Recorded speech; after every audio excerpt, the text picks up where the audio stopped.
Welcome back to my channel. It's Candace with a K here, where I normally talk books, beauty, and kicks. We're overdue for a reading update. Okay, it's been a while since I've told you what the girl is reading, what she's read, what she's doing. And so here we are for just a little quick recap of what I've been doing over these last few months as it pertains to the books that I'm reading. So the last book that I finished was What You Leave Behind by Wanda Morris. I was fortunate enough to get an early copy of this. This title will release in June. And I think folks are going to like this one because it is an interesting take on gentrification, losing our property with a little supernatural element to it, that I think really awakens us to something that I wasn't familiar with, which is like heir property laws. And I think that might be fascinating for some readers, particularly those that like thriller and mystery. So I will recommend this one. I rated this one 4 stars. Now, I also recently finished another mystery slash thriller with also kind of this supernatural element to it. So I guess that's a theme right now, which is One of Us Knows by Alyssa Cole. There's mixed reviews on this book. I can say for me personally, it started off extremely slow to where I almost thought I was not going to finish this book. I thought it was going to be my first DNF of the year.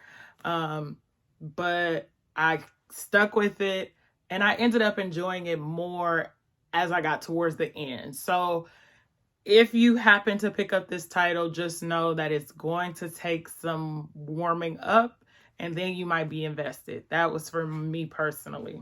You know I'm a romance girl, so I have to throw in a romance that I recently really enjoyed. If you follow Candace with a K Reads, which is the Bookstagram, I kind of did a story time of this where people thought I was talking about my real life. Like, I don't put my personal business on the internet. So the book is The Good Ones Are Taken by Taj McCoy. This is my second book by Taj McCoy. She is an excellent romance writer. The thing about this book, it is a friends to lovers trope, which I find is not my favorite. But I did enjoy this one, just simply being on the romantic ride. Another romance that I thoroughly enjoyed, and it was my first 5-star read of the year, was When I See You by Maya Ariel.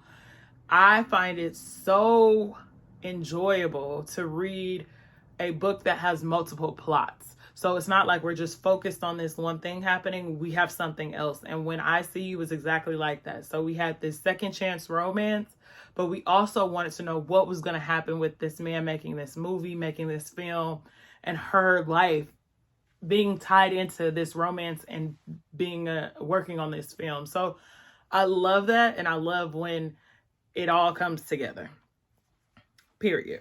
As I've said before, one of my goals this year was to kind of go through all of A.E. Valdez's catalog. So I'm still on that journey. I've taken a brief pause to kind of get some of these advanced copies that I've been given and get those out of there.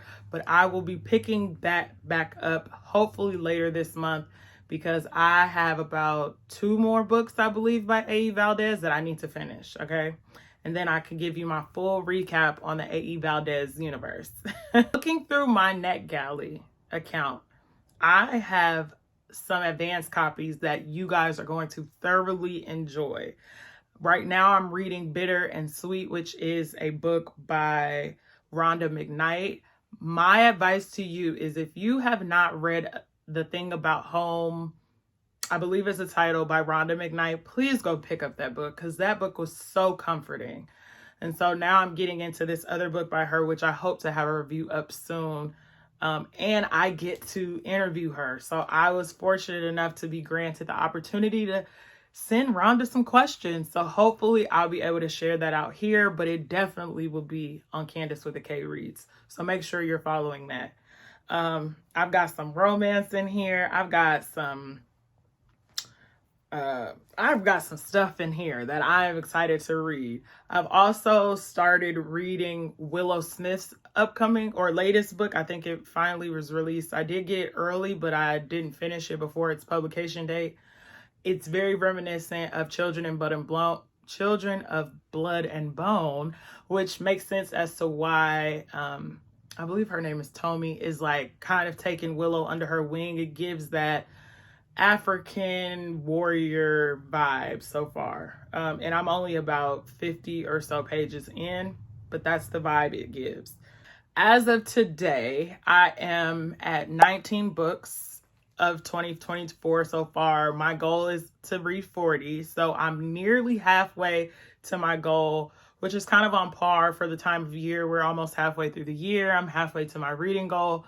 And so hopefully it looks like I might be able to exceed that goal, but nonetheless, 40 books this year, we're almost there. So join me along for this ride. Like I said, make sure you're following Candace with the K Reads, and I'll be sure to see you in my next video. Peace.